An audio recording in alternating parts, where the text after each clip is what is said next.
Alors, on est prêt à faire notre premier parcours d'outils programmé et on va le faire toujours avec le même dessin, le logo. C'est la dernière fois qu'on s'en sert, je vous le promets. Alors, parce que je sais qu'il y a des amateurs des Canadiens, mais il y en a moins pour les Nordiques. C'est la parenthèse que je voulais faire. Bref, euh, premier parcours d'outils et en anglais on dit Toolpath. Est-ce que vous voyez l'onglet Toolpath en haut de l'écran? Moi, je ne le vois pas. On ne le voit pas parce qu'on n'a pas encore défini notre machine. Chaque machine de commande numérique a ses particularités. Cliquez sur l'onglet Machine et on va aller choisir le type de machine qu'on utilise nous. D'après vous, c'est quoi? Ben nous, c'est un router qu'on utilise. Donc on clique sur Router et on n'a rien de disponible fort probablement. Mais si on clique sur Manage List, Mastercam fournit plusieurs types de machines et nous, en plus, on a les deux machines qu'on utilise à notre école qui sont définies ici. Alors, sans les passer toutes en revue, évidemment, on va aller chercher celle qui nous intéresse, la Axis A2MC. Vous ne l'avez peut-être pas à la maison. Si vous ne l'avez pas, c'est pas grave. Vous pouvez prendre la machine par défaut qui va très bien faire l'affaire. Mais pour l'instant, moi, je prends la Axis A2MC et je clique sur Add pour l'avoir dans ma liste disponible. Je valide simplement. Et maintenant que j'ai fait ça, si je retourne dans Router, ma machine disponible est ici, la Axis A2MC. Comme je viens de vous dire, si vous ne l'avez pas, prenez la machine par défaut. Pour l'exercice, ça va donner exactement la même chose. Alors, je prends la A2MC. Elle apparaît dans ma barre d'outils Toolpath ici à gauche, dans le gestionnaire des parcours d'outils. Je vous rappelle une chose, si ça n'apparaît pas ici parce que vous l'avez fermé par erreur, hein, c'est possible, revenez à Home, je m'excuse, revenez à View, et dans View, activez Toolpath, qui était désactivé. C'est bon? Ça apparaît donc ici.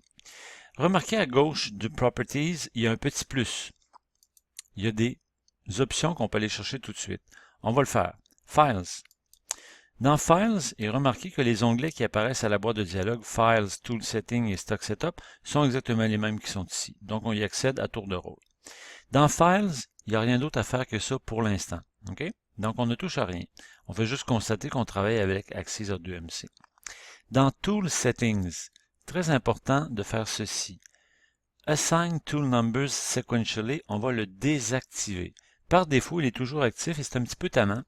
Alors, on le désactive, puis je vais vous expliquer un peu plus tard pourquoi. C'est que la numérotation des outils est très importante et ce petit bouton-là, des fois, mêle un petit peu.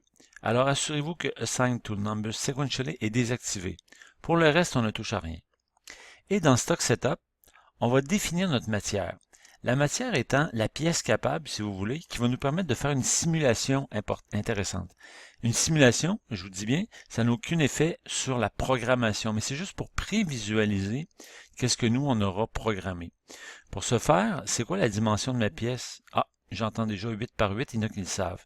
Mais si jamais vous ne le saviez pas, on peut cliquer sur Select Corners, ça nous ramène au dessin et ça nous demande de choisir un premier coin, clic, et un deuxième coin, la diagonale. Et ça extrait les valeurs, donc 8 par 8. Et ici, je dois donner une épaisseur. Je vais dire, tiens, 0.25, que ma pièce mesure 1/4 de pouce d'épaisseur.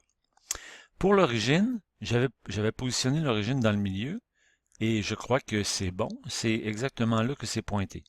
Donc, je garde l'origine 0,0 au milieu de la pièce. Notez que si je cliquais ici, on pourrait mettre l'origine dans n'importe quel coin. OK?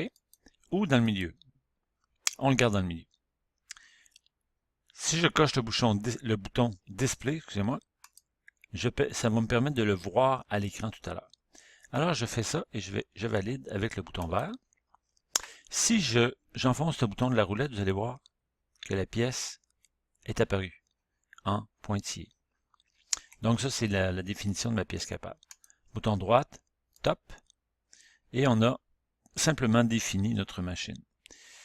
J'arrête ici pour l'instant, je vous demande de faire ça, et on revient.